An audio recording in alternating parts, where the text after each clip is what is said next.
पति संग चली बिनु तेरी, मैं बबरूद नगन तनहेरी।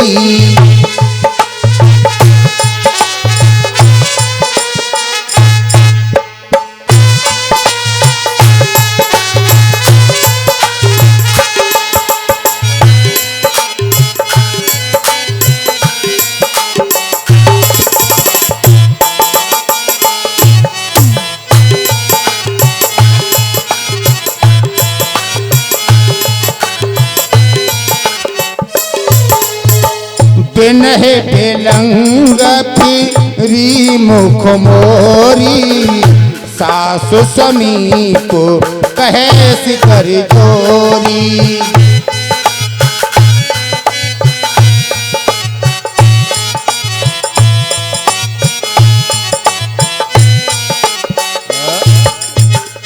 आज विशाखा जो है शीघ्र ही अपने पति के साथ चल दी। जब उसने कमरे में जैसे ही प्रवेश किया तो देखा कि नग्न अवस्था में साधु बैठे हुए हैं, तो उसने एकदम से पैर पीछे को पैर किया है। कमरे से बाहर निकल आई है विशाखा और अपनी सास के पास में पहुंची। कहने लगी, माँ ये इस कमरे में कौन बैठा हुआ है? कहने लगी, बेटी ये गुरुजी हैं। गुरुजी? कैसे गुरुजी हैं? हमारे गुरु ऐसे नहीं हैं, हमारे गुरु दुनिया को उपदेश देते हैं और ये तो नग्न अवस्था में बैठा हुआ। मैं ऐसे गुरुओं को कभी घास नहीं डालने वाली हूं। आज विशाखा ने इतनी जोर से अपने सास से कहा। गुरुजी और सेठ जी ने सारी बातें सुन ली। सेठ ने कहा, देखिए गुरुजी कैसी बातें कर रही है विशाखा, कल ये हमारे घर में आई है, आज से कितनी बातें करने लगी है। और सेठ उठ करके पीछे ही चला आया। उसने सुना, क्रोधित होकर के विशाखा से कहने लगा, तुमने मेरे गुरु का अपमान किया है। मेरे गुरुजी उठ करके चले गए हैं, तुमने मेरे गुरु का अपमान किया है।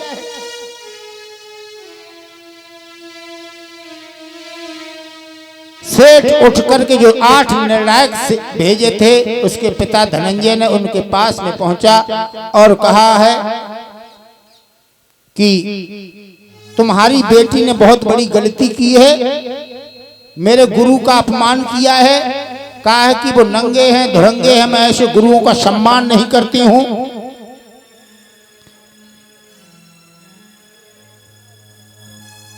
धीरे धीरे समय व्यतीत होता गया है। एक दिन का जिक्र है, सेठ जी भोजन कर रहे हैं। सेठ जी भोजन कर रहे हैं, विशाखा पंखा को हिला रही है। सेठानी बीच बीच में सेठ को भोजन परोस जाती हैं। उधर सेठ मिगार का पिता अपनी बेटी को समझा रहा था, तू अपनी आदत से बाज नहीं आती है, तू बड़ी बेखौफ है, सारे दिन कांव कांव करती रहती है।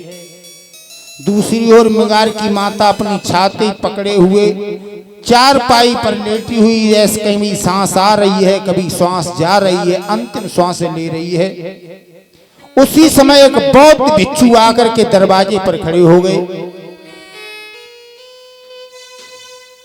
ये हमारे भिक्षुओं का ये नियम है कि किसी अगर उन्हें भोजन भी भिक्षा मांगनी है तो किसी दरवाजे पर आकर के खड़े हो जाएंगे। ये नहीं कहेंगे कि जिया जो कुछ हो से लया तुम्हारे फले फूले।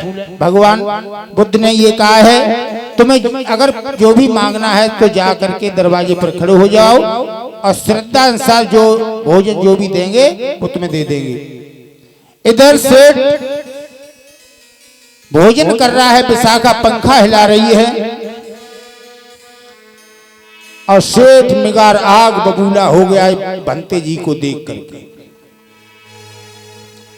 भंते जी की तरफ देख करके बेटी कहने लगी, विशाखा भंते जी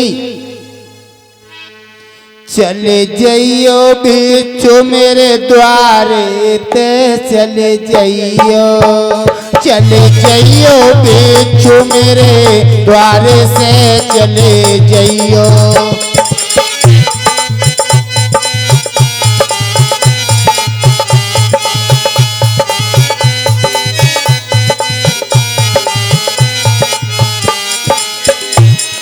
क्या बोलिए विशाखा? ससुर हमाओ पराई पूंजी खावे, हमारे ससुर पराई पूंजी खा रहे हैं। जो इतने शब्द सुने सेठ आग बबूला हो गया, उसने थाली को फेंक दिया। ससुर हमाओ पराई पूंजी खावे,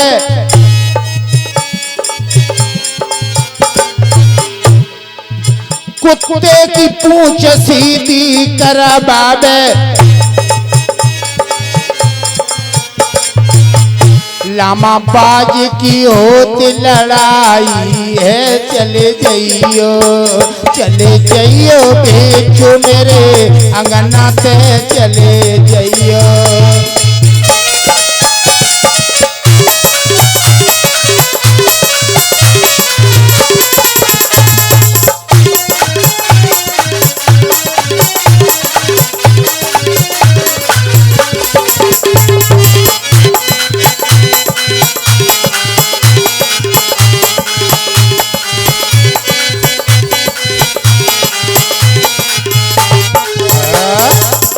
हे भंते जी, मेरा ससुर पराई पूंजी खा रहा है, लामाबाज की लड़ाई हो रही है, बलपूर्वक कुत्ते की पूंछ सीधी की जा रही है, उसका हाथ खाली नहीं है, उसका घर भी छूछा पड़ा है। मैं इस समय नाग पूजा कर रही हैं। भंते जी आगे चले गए। जो इतने शब्द सुने सेठ आग बबूला हो गया, खड़ा हो गया।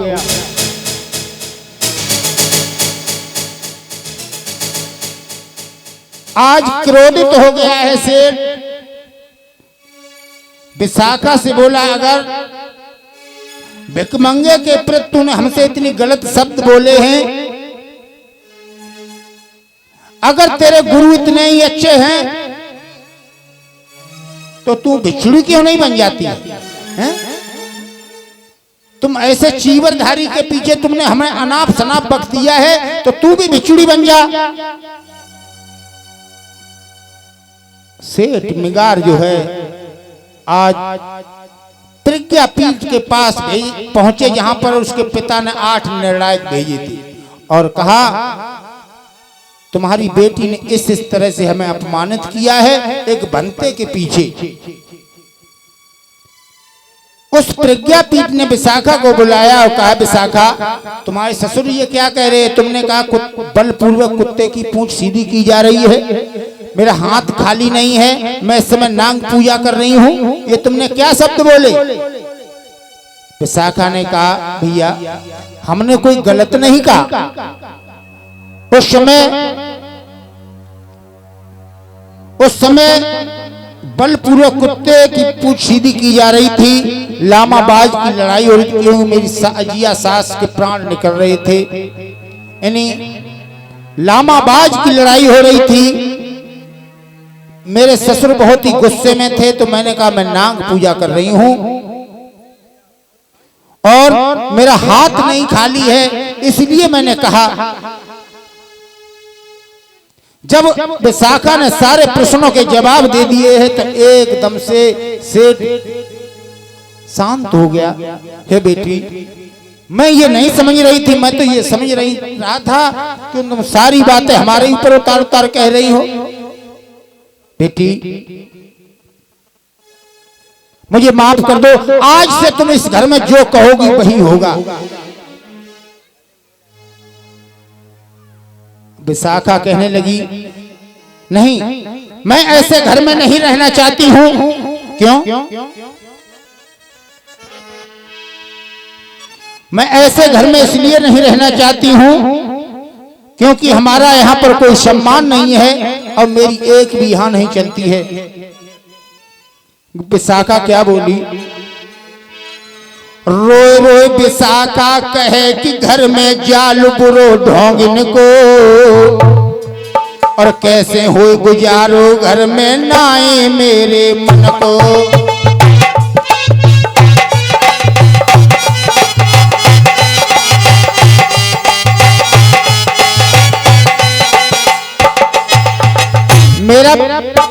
मेरा मेल नहीं खाएगा क्योंकि मेरे गुरु भगवान बुद्ध हैं। बुद्ध विरोधी अत्यंत लोभी क्रोधी सभी दिखावे। यहाँ पर सभी लोग इतने क्रोधित हैं। बुद्ध विरोधी अत्यंत लोभी क्रोधी सभी दिखावे। उन नंगे दुरंगे साधुन के हम पर गोड़ छुआवे।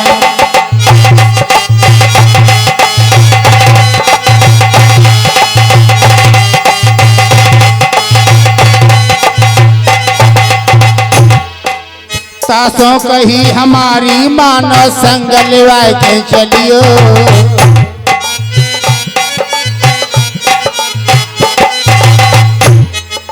बहुत कष्ट झेले हैं घर में इतनी बात मेरी मनियो।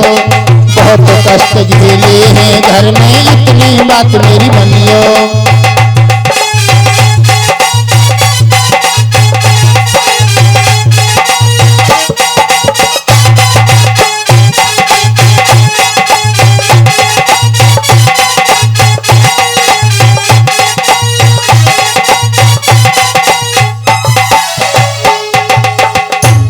आज प्रज्ञापीठ ने सेठ मिगार को बुला लिया और कहा, सेठ जी विशाखा अपने घर जाने के लिए कह रही है, अब वो यहां नहीं रहना चाहती है। क्यों नहीं रहना चाहती है? सेठ हाथ जोड़ करके सामने पहुंचा और कहा, भैया मुझे माफ कर दो। अगर विशाखा यहां नहीं रहेगी, आज से विशाखा मेरी बहू नहीं बल्कि मेरी माता है। मैं इनके प्रश्नों के जवाब नहीं समझ पाया, मेरी अब समझ में आया विशाखा मेरी बहू नहीं मेरी माता है। आज से इस घर में विशाखा जो कहेगी वही होगा। विशाखा ने कहा, मैं ऐसे गुरुओं का सम्मान नहीं करूंगी। सेठ ने कहा, कोई बात नहीं, मेरे यहाँ भगवान बुद्ध भोजन करने के लिए आएंगे। सेठ ने कहा, ठीक है, मंजूर है, मैं भिक्षु संघ को दान दूंगी। सेठ ने कहा, ठीक है, मंजूर है, मैं बुद्ध के सिवा किसी की पूजा नहीं करूंगी। मंजूर है। आज विशाखा ने जाकर के उस परिवार में सारा परिवर्तन कर दिया है। दूसरे दिन विशाखा ने भगवान बुद्ध को निमंत्रण भेजा है। कहा है, कल का निमंत्रण आप मेरे इस राजमहल में करेंगे। दूसरे दिन विश्व के लोग गुरु भगवान बुद्ध भिक्षु संघ के साथ में भोजन करने के लिए आज विशाखा के यहाँ आए हैं। विशाखा ने बड़े सम्मान से भगवान को भोजन कराया। भोजन कराने के बाद में बहुत सारा दान दिया, साबुन, तेल, दवाएं, इन्हीं जो भी चीजें थी बहुत सी चीजों को दिया है। और आज विशाखा बुद्ध का ध्यान धम्म देशना कराती है और प्रवचन को सुनती है। इस तरह से विशाखा ने सारे परिवार को ही बदल दिया। प्रेम से बोलो भगवान बुद्ध की।